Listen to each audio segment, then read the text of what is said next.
Hai, selamat datang di podcast saya. Assalamualaikum warahmatullahi wabarakatuh. Salam sejahtera bagi kita semua. Salam, Om Swastiastu, Namo Buddhaya, dan salam kebajikan. Perkenalkan, nama saya Nurul Hafifi, Esikom. Saya dari Unit Kerja Prokopim Pemerintah Kota Tebing Tinggi. Saya sendiri merupakan peserta Latsar CPNS 2022 golongan 3 angkatan 40 kelompok 1 dengan nomor absen 4. Dalam podcast kali ini, saya mau menjelaskan tentang kolaborasi.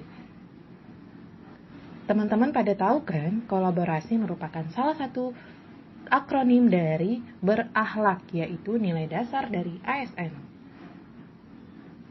Pada tahu nggak sih apa kolaborasi itu? Kolaborasi merupakan proses bekerja sama untuk menyalurkan ide dan menyelesaikan masalah secara gotong royong menuju visi bersama. Apalagi dalam sebuah organisasi bahkan perusahaan sangat penting sekali untuk penyelesaian masalahnya melalui kolaborasi. Selain diskursus tentang definisi kolaborasi, terdapat istilah lainnya yang juga perlu dijelaskan, yaitu collaborative governance. Menurut Irawan, mengungkapkan bahwa collaborative governance sebagai proses yang melibatkan norma bersama dan interaksi saling menguntungkan antar aktor governance.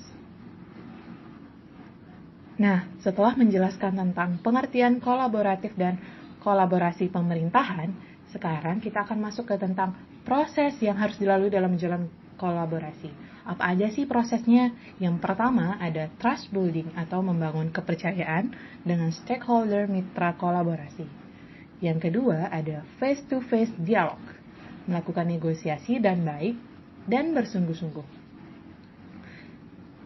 Yang ketiga ada komitmen terhadap proses, di mana ada pengakuan saling ketergantungan, sharing ownership dalam proses, serta keterbukaan terkait keuntungan bersama.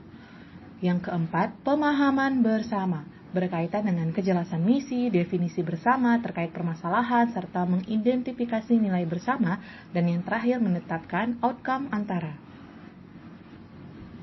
Lalu, bagaimana sih kolaborasi di dalam pemerintahan bisa berhasil? Tentu ada faktornya. Yang pertama itu faktor kepercayaan, yang kedua ada pembagian kekuasaan, yang ketiga gaya kepemimpinan, dan yang keempat strategi manajemen, dan yang terakhir formalisasi pada pencapaian kolaborasi yang efisien efektif antara entitas publik.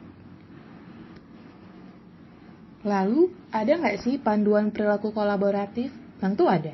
Panduan perilaku kolaboratif yang pertama, memberi kesempatan kepada berbagai pihak untuk berkontribusi. Yang kedua, terbuka dalam bekerja sama untuk menghasilkan nilai tambah. Yang ketiga, menggerakkan pemanfaatan berbagai sumber daya untuk tujuan bersama. Lalu, bagaimana penerapan kolaboratif di unit kerja saya?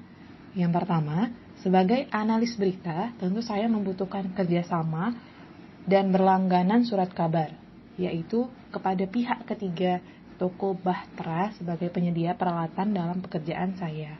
Yang kedua, sebagai analis berita, saya diberi amanah untuk melakukan kerjasama serta berkolaborasi dengan OPD terkait pidato acara, apel, dan sebagainya.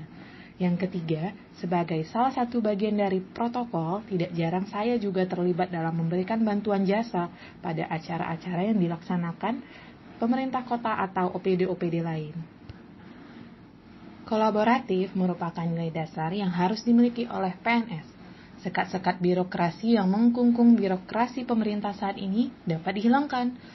Kita sebagai calon ASN muda diharapkan nantinya dapat menjadi agen perubahan yang mewujudkan harapan tersebut.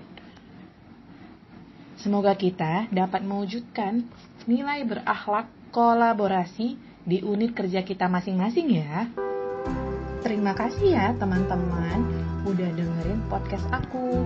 Semoga apa yang aku sampaikan dapat memberikan manfaat bagi kalian. Sampai jumpa di podcast-podcast aku yang lain ya.